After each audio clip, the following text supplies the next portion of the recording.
Hello, beautiful people. My name is Emma. And I'm MC. And we are your hosts of the G-Forces podcast. So, this upcoming weekend is the end of the triple header. Is Barcelona. I feel like we've just been in triple header after triple header. Like, I think it's we been were. crazy. Yeah, we had a little bit of a break. But Yeah. the last leg of this little European triple header. And then what? Do I feel like we go to Canada after this? I feel like Canada and then Silverstone? I don't know. I'm not gonna. I think Silverstone. I think it's Canada maybe, and then Silverstone, and then I remember Silverstone being on the 4th of July last year. Oh, okay. I don't. Yes, it was. Yeah. I'll be honest with you. I need to be better about memorizing the schedule. It's okay. Barcelona this upcoming weekend. Then we have a 2 weeks technically, but it's a weekend off really, until Canada, so Montreal. Okay. And then we have another week break after that, and then we have Austria, and then we have immediately after that we have Silverstone. Okay. And we got like 2-3 weeks off. I think that's 3 weeks, and the last weekend of July is Belgium, Spa. There's not as much as like a significant, like I feel like normally we have the entire month of August off. Like nothing happens in August, but we have a race the first weekend of August and the very last weekend of August.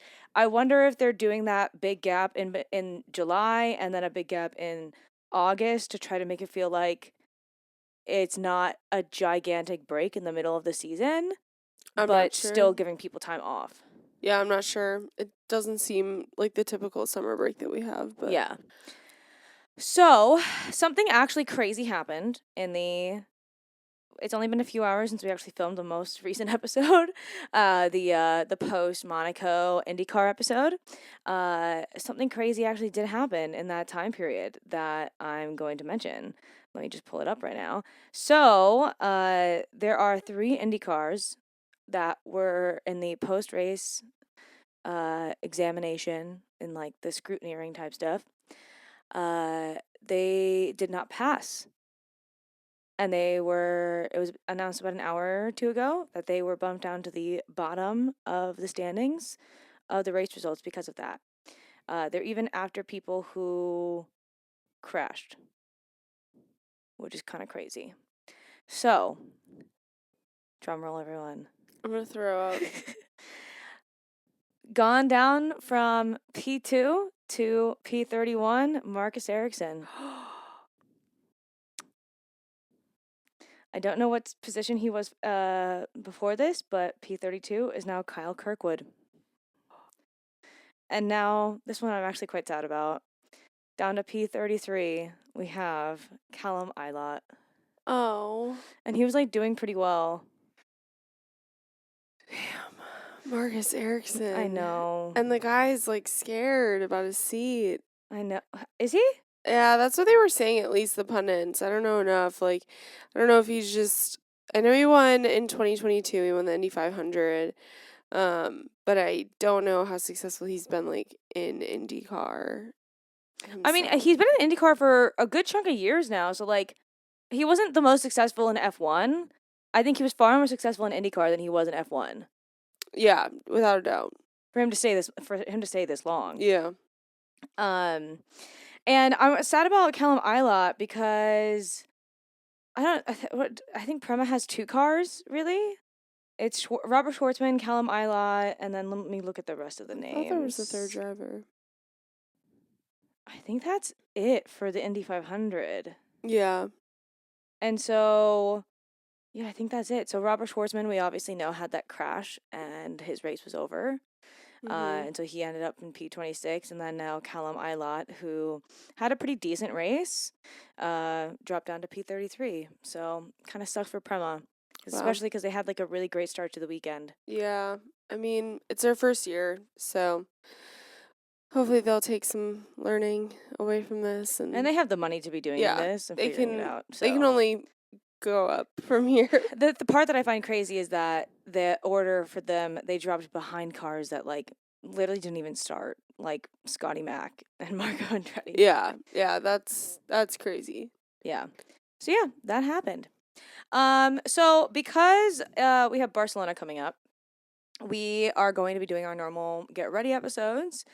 Who are you talking about? I am going over a Spanish driver, which I don't think I've ever done because I was looking back at all of our episodes. And I'm talking about Pedro de la Rosa. Cool.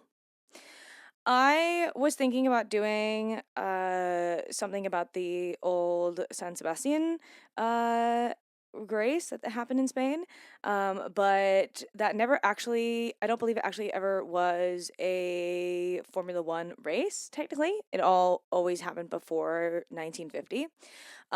So technically, there are 6 tracks in Spain that have been used for F1 races over the years. Damn. I know.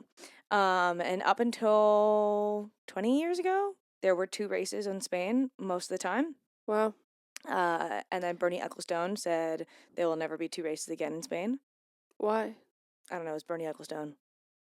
Yeah, I mean, testing used to happen in Barcelona. Yes, and the track that I will be talking about, a race that happened at the track. So I'm talking about the 1997 European Grand Prix. So when there were 2 races in Spain, it would be the Spanish Grand Prix, which would typically be at Barcelona, and then there would be the European Grand Prix, which would be at one of the other races, at one of the other tracks. So I will be talking about the track that is not too far away from Sevilla, Spain. So quite literally the opposite side of the country from Barcelona. And I'm going to be talking about the 1997 European Grand Prix. There was a lot of drama around this one, and it was the last time that track had ever been used for an F1 race, but there has been testing there since then. So you'll understand why there was never a race there again. Okay. So, yeah. All right. Let's get into it.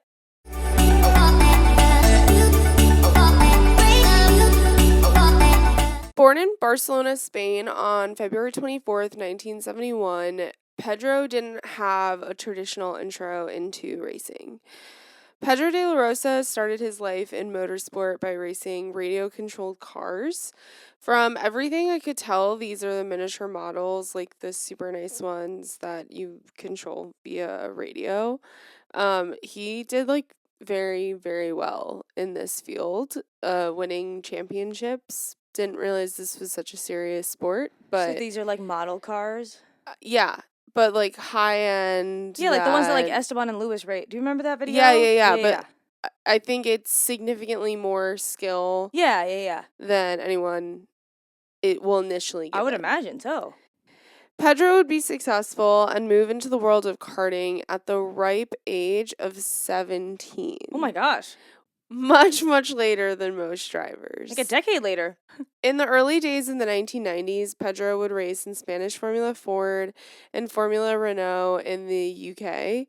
The early 1990s saw him move around quite a bit between England and Spain. He would do a few formulas in Spain, a few European formulas, and a few of like the British formulas, just kind of like dipping his toes in quite a bit. In 1995, after a few unsuccessful races, Pedro made the move. I think he was in one of the British formulas at this point. Pedro made the move to Japan and joined Japanese Formula 3. He would end up winning that title after winning 8 of the 9 races season. In 1996, he would move up to the precursor of Super Formula, Formula Nippon. In his second season in this series, he ended up winning, securing the championship title in 1997. He was also doing one of the Japanese Grand Touring Championships that year and also won that as well. In 1998, Pedro entered the world of F1 by joining the Jordan Grand Prix team as a test driver. And I have to say, I don't know if I would love to read more on why he always ended up, but you'll see that being a test driver is something that he is more often than not. For the 1999 season, Pedro would finally make his F1 debut as a driver for the team Arrows. While he was able to score points in that first race, it would be a struggle to score more points in the future. Arrows at this point was kind of in its like dying days. I think Arrows finally sold all of its like plans and chassis to Minardi at the end of like 2006 and just like ended up closing shop. Minardi ended up going to Red Bull. Like it's kind of the Russian nesting doll of F1. But I think they were already just at a point where They probably had no money they left. had no money. They were falling apart. They're the engineer. Yeah. Who knows? Pedro would stay with Arrows for one more season, so 1999 and 2001 or 2000, and his teammate was Jos Verstappen for the second season. Okay. Apparently, they worked well together, which that's nice. Surprising. In 2001, De La Rosa would join the F1 team Prost as a test driver, but partway through that season would snag a full-time seat with Jaguar. Pedro would show good performance, and Jaguar would keep him on for the 2002 season. After 2002, Pedro would end up joining McLaren as a test driver and stay there for quite some time. In 2005, after Juan Pablo Montoya got injured, Pedro raced for him in the Bahrain Grand Prix. He finished 5th and still holds the lap record to this day. This is the same lap record we've reported for the Bahrain Grand Prix the last 2-3 years. It's still his record. No one's been able to touch it. 2006 was kind of an interesting year for McLaren. Pedro would get another opportunity to step up to bat for the team when Montoya left partway through the season to race for NASCAR. With 8 races left in the season, Pedro was able to score 5. He was able to score points at 5 of the races. So that was crazy. Didn't know that. Somebody left F1 for NASCAR. I mean, I'm not judging that. I'm just saying I'm judging that. The driver more times out of 10, you never hear the driver leaving F1 for NASCAR. A lower, I don't know. Sometimes you'll hear, I would understand if an F1 driver, there were just no good teams available. The teams were, you knew that the car was going to be shit, and you got a really nice offer, like IndyCar. Mm-hmm. I would get that. I would rather race for a really good team at IndyCar than race for, a really shitty F1 team. It gave Pedro an opportunity. I know. I'm just in shock. So the 2006 season and his performance to score all these points, there was a ton of speculation that he would end up getting the second seat for the 2007 season.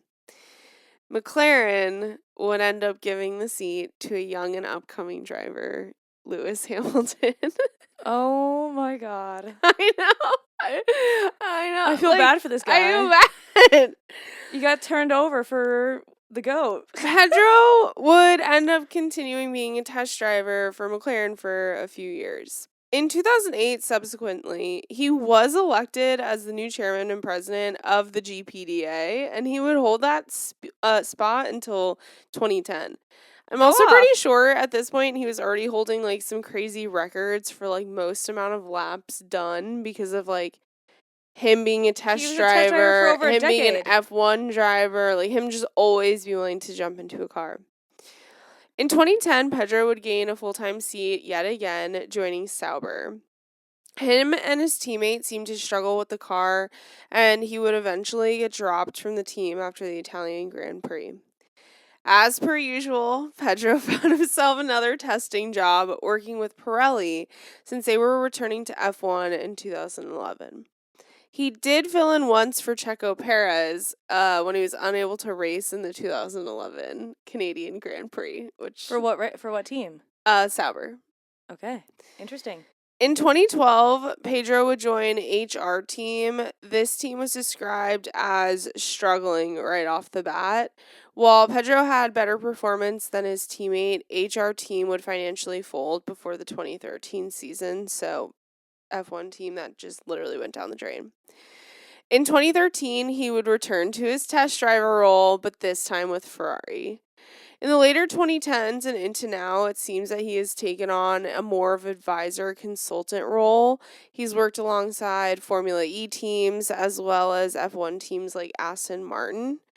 Out of his entire career, he had 104 F1 starts, but he only had 35 career points. That's crazy. Yeah.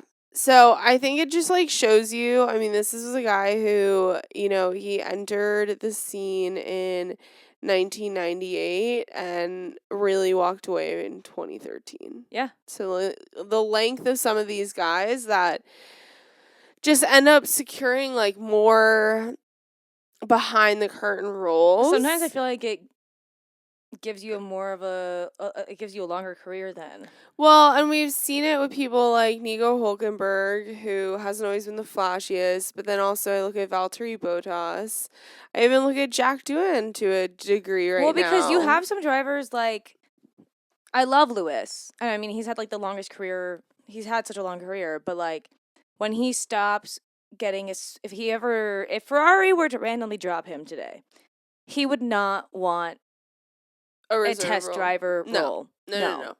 Like the flashier guys, the ones that like everybody knows, they do not want to be involved with this kind of stuff when they're done. It's also, I think, personality. This is the weirdest thing I'm going to say, and maybe people will disagree, but I feel like Charles and Lewis would never, ever be okay being a test or reserve driver, but I weirdly feel like Max and Oscar would. I feel like I could see this being Esteban Ocon, too. Yeah. Like, he just wants to be a part of F1. Yeah. I mean, it's such a niche world, and only so many people can do it. Yeah. So. Yeah. Wow, interesting. Yeah. Cool. Okay, I'm going to get into the 1997 European Grand Prix.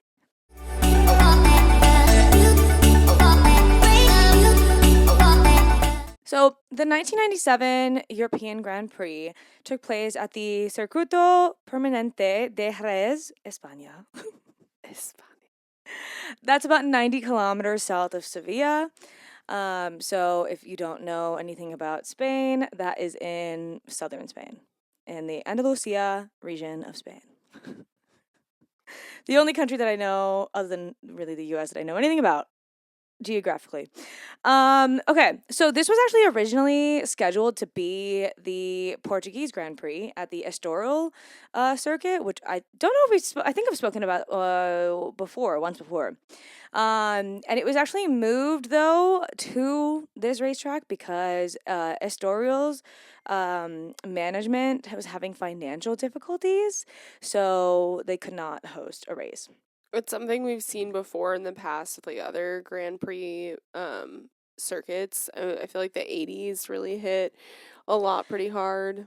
You also very much see the financial crashes of certain the world countries affect specifically like the countries that we always grew up hearing like being affected by it. So like this was 1997. There was the 98 crash. Portugal was affected by it. Yeah. You see some other of the circuits in Spain stopped being used in the mid to late 2000s, the 2008 crash.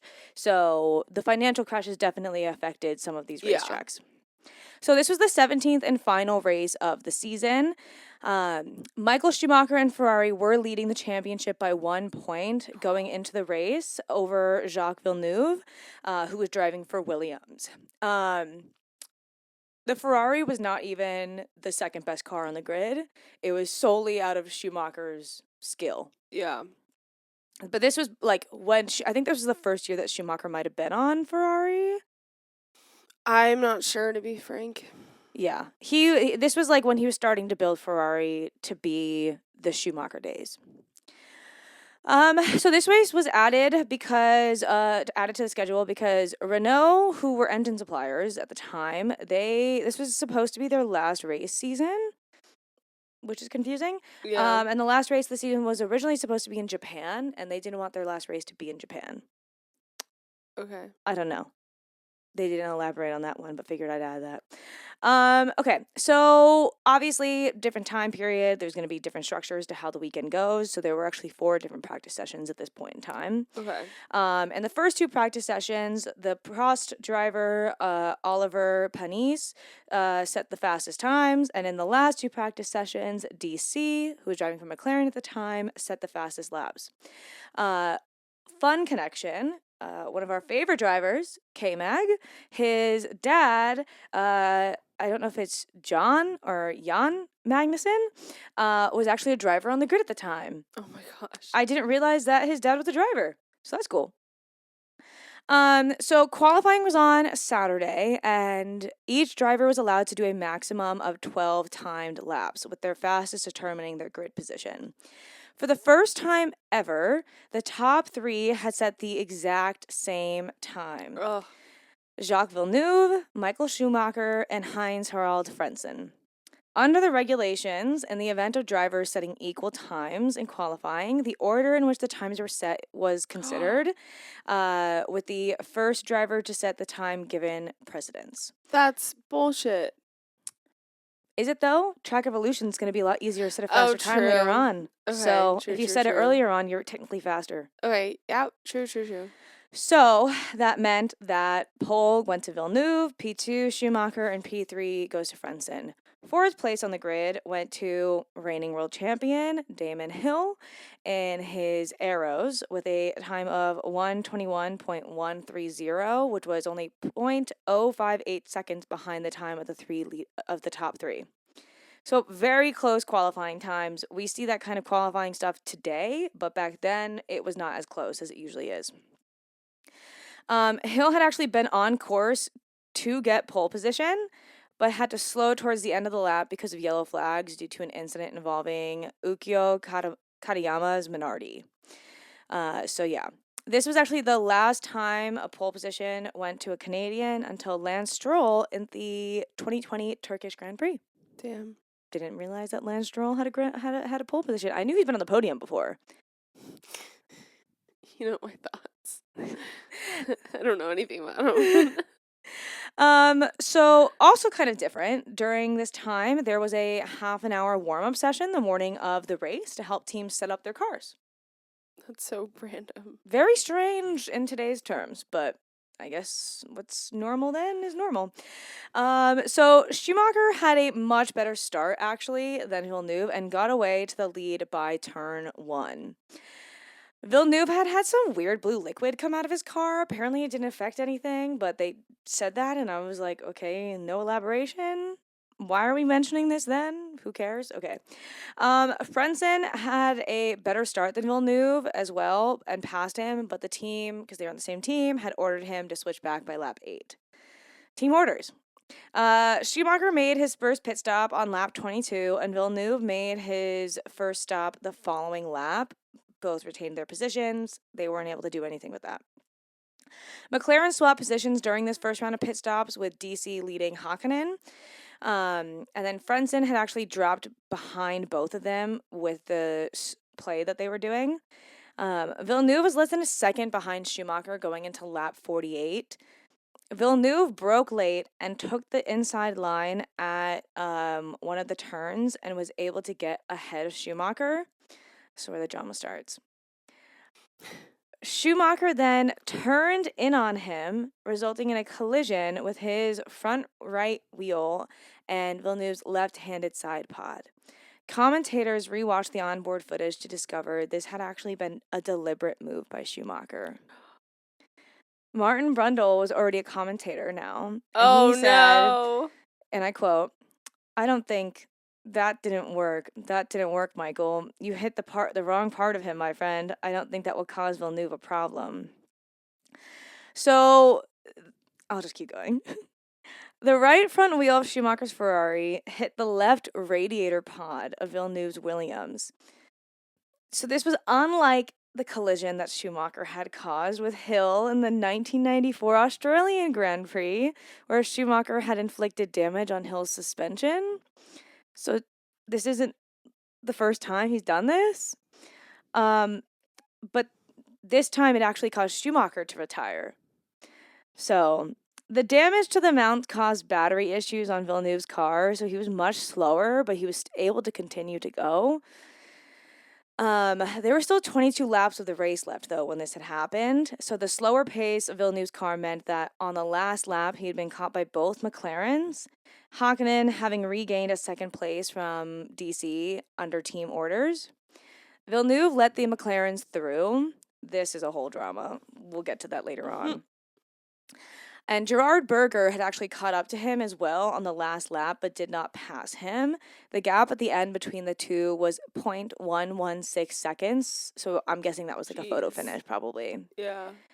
Villeneuve later said that he had realized that it was Berger that if he had realized it was Berger behind him, he would have let him through so that Berger would have finished on the podium in his last race. Oh. Yeah. But he says that after the fact.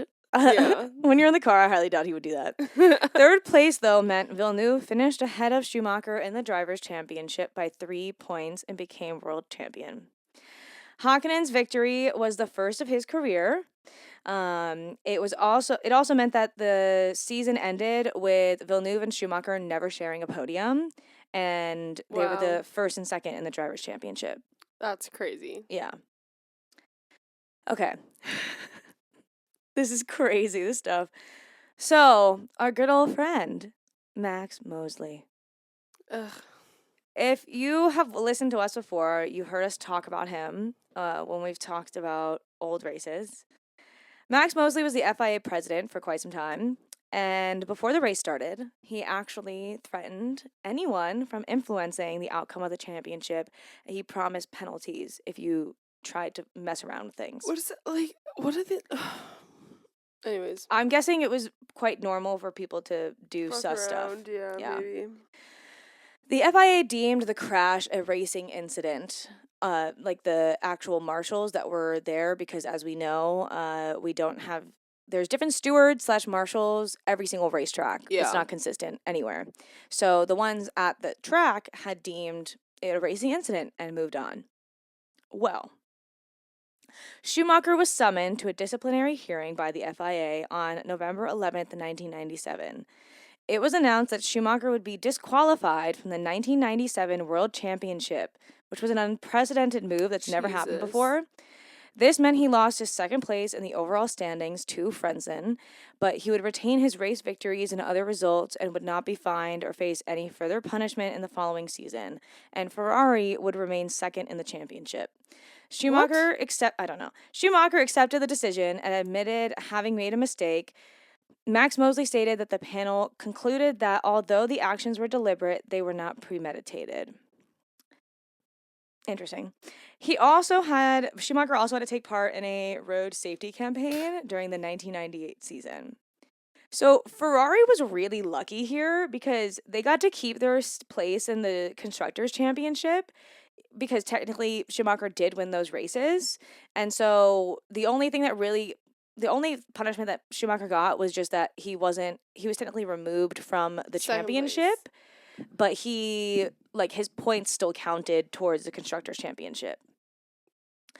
So the reason why they were super lucky, though, was because they basically escaped unpunished, even though there is this rule, Article 123 of the FIA International Sporting Code, that states the entrant shall be responsible for all acts or omissions on the part of the driver, meaning that because of this rule, which had never been invoked for a driving incident, Ferrari could have been punished for failing to control his driver by being excluded from the championship standings. Yeah, that's so weird. That, corruption. Yeah, it's all politics. Another view of this collision is that Villeneuve went into the corner too fast, actually, and without Schumacher turning into him, he would have overshot the turn and possibly ended up in the gravel. Later on, actually, Villeneuve himself admitted that he would never have been able to make that corner without Schumacher's push. And Schumacher stated in 2009 that if he could have his career over again, he would do some things differently, citing Jerez 1997 as something that he would have changed in his career. Wow. I'm guessing that reason is because of the backlash that he received. Germans in particular was furious with Schumacher. Some called him a kamikaze without honor. Oh, God. A German television channel polled 63,081 fans and found that 28% no longer felt that they could support Schumacher. Oh, Jesus. In Italy, people felt that he should have been sacked for this. Ferrari fans were furious, saying that they've waited 18 years for a championship and saw it go up in smoke. people said that his image as a champion had shattered.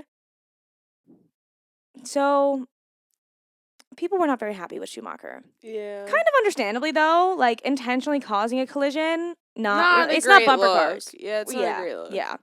Especially when apparently, like, a lot of these news articles were citing other times he had done this, and Yeah. like this wasn't like the second time. Like this has happened many times. Yeah, not a good look.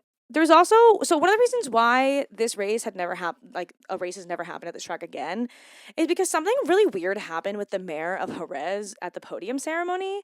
Apparently, the mayor, I think it was, or he was supposed to be like an employee of Mercedes-Benz who was supposed to present the trophies or something, but then the mayor of Jerez did it, and it was like a whole scandal, and the mayor was then brought into the like FIA council, and it was a whole thing, and they made it out to seem like it was really bad, but it's literally just whoever's handing out the trophies. Yeah. So the rest of the drama, there's more. People have actually theorized that McLaren and Williams had colluded to beat Ferrari. An article was posted about this using radio messages made by both teams during the race. Mosley claims that there was no collusion, and it was clear that there was no collusion. In 2014, Oh no. David Coulthard gave an interview to Charles Bradley in Autosport where he stated that an agreement between McLaren and Williams was in place. He said Ron Dennis had made that deal with Frank Williams, which none of us knew anything about. That if we helped Williams in their quest to beat Ferrari, they wouldn't get in the way of helping McLaren. Ron would probably still deny it today. That's what happened when then they asked me to move over. In March 2021, during an episode of the race's retrospective podcast, Bring Back V10s, looking back on this race, Williams team co-founder Patrick Head stated that Frank Williams and Ron Dennis had made a deal to let the McLarens through to win if Villeneuve was in position to win the Drivers' Championship during the race. Head also stated in the same podcast he did not agree with this decision and was not informed of the plan until mid-race. Damn. In the same podcast, Jonathan Williams, the son of Frank, said he became aware of the McLaren-Williams agreement from the 9th lap of the race. So they got away with it. I mean, it's 20 years later. What are you going to do? Yeah. Like, people are not here anymore, too. It's kind of crazy that, like, when I look back on all of these older races, I'm like, what the fuck were you guys doing? How are you getting away with this?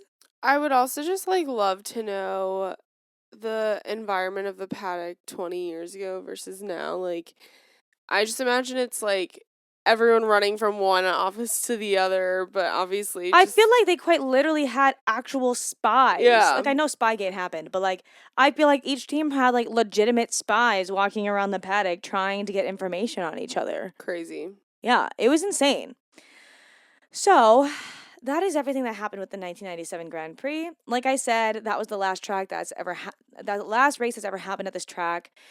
There has been preseason testing there, most recently in 2015. So there has been stuff that has happened, but it's been about a decade since anything's happened F1 related there. My guess is because the mid-2010s is when a lot of the Middle Eastern tracks were being built up. Mm-hmm. And so some of the older European tracks that they don't really use anymore, they don't really need to use anymore. And now they basically do preseason testing on a track that they are going to race on throughout that season, which kind of makes sense. But at the same time, I think it would be cool to do preseason testing at a racetrack that you're not going to race at, because then nobody has data on how it's going to race on these tracks. Yeah, I mean, we've seen it where it makes it's Bahrain, right, that they test at. It makes, at least most recently, it makes it just, like, kind of a quietly boring weekend when they get to the actual race. Unless it was like this year where they had it was a completely different weather condition. But yeah, so that was the 1997 European Grand Prix that happened in Sevilla, Spain. Yeah, let's get into our final thoughts.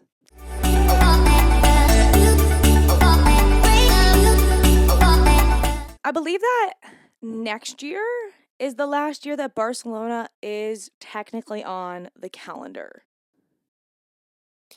Well, and then there's all the talk about the Madrid. Madrid thing. So next year, I believe Madrid is on the calendar. Okay. Madrid and Barcelona are both on the calendar, I think, for next year. And I think next year is the last year that Barcelona is on the calendar, and Madrid is signed for like the next couple of years. The Madrid race is, I have issues with it. I don't know enough about it. To be really honest, I know people aren't happy with where it is. It's kind of like in the middle of nowhere. I think knowing that Spain has 6 race Well, okay, courses. so to give some context to the 6 race courses, there are some of the tracks that they have in Spain. So one of the tracks includes the Valencia racetrack, and this is all but abandoned now. Yeah. You can see markers on the street when you're walking through Valencia, but like it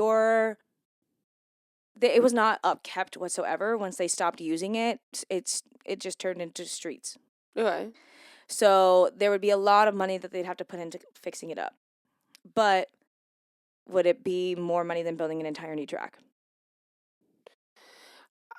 That's the problem, is that I think that there's enough places that already have tracks that just need updates. Well, yeah, so some of the other tracks that took place in Spain, they are not of use anymore because I think it was 2 of the tracks were confirmed that they are just too large for modern day F1 cars. Like one of the last races was in like 1980s or 1990s at some of these tracks, and like the last year that they were at those tracks in the 80s or 90s, those cars were too they big. literally left the track being like, the cars are too big for these tracks now. Yeah. No, and I'm just talking about, Barcelona. Barcelona's like a beloved racetrack. Yeah, like a lot of people don't have issues with it. In the grand scheme of the European racetracks, I feel like it's fairly convenient for a lot of people. It works. Like, I just don't understand why they have to build another one. People don't seem that happy about Madrid. Especially because the Madrid one is going to be a street race, and people just don't want more street races nowadays. No.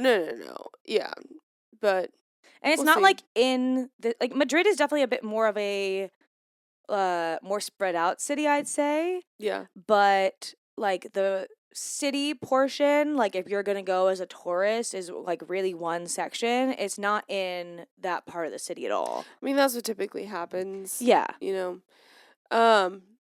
We'll see. I think this weekend's gonna be fun. I feel like it's always lively, even though I really hope that we see a Carlos podium. If we saw a Carlos podium, it would be insane. I'd probably go running around with like a Spanish flag on my back around the neighborhood. Yeah. We'd just whip one out. No, I was really convinced before qualifying, just based off of practice and how Williams has been in the last couple of races, I was really convinced that there's like if Alex or Carlos qualify in the top 5, I was convinced they could. Yeah. And then I was like, if they can, we might see them on the podium. For Monaco? I was fully convinced. I was like, I think the podium's going to be Lando, Oscar, maybe Charles if Ferrari gets it together, but also maybe Alex if Williams keeps it together. I was like, you never know. I think all of us predicting the McLarens and Charles was quite the obvious answer to everything, but I wanted a little bit of a surprise. But if we see Carlos up there on the podium, I'm gonna be so excited. Oh, it'll be great. I don't know if he's ever podiumed at Barcelona. I'm not sure. I feel like he hasn't. I don't know enough. Fernando Alonso, I would say I want you up on the podium, but I know it's not going to happen. So I just want that man to get through a race happily. I want him to finish a race. I feel like he's DNF'd a ton this season. The car, man. Yeah. It's terrible. Yeah. Who was it that somebody DNF'd this past weekend, or was it last weekend, where it showed the number of DNFs that they've had throughout their career, and when you add it all up, I think they had like 24 DNFs.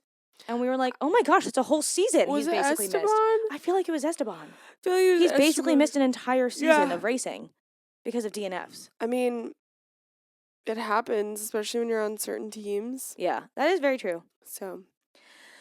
So we are very excited for the Barcelona. mhm. Fingers crossed, maybe it gets extended for a couple of years. You never know. Who knows what's going to happen in the future? I think that's everything. All right. All right. Make sure to like, comment, subscribe, do all the things. Follow us on Instagram, on TikTok. And yeah. All right. Bye, guys. Bye.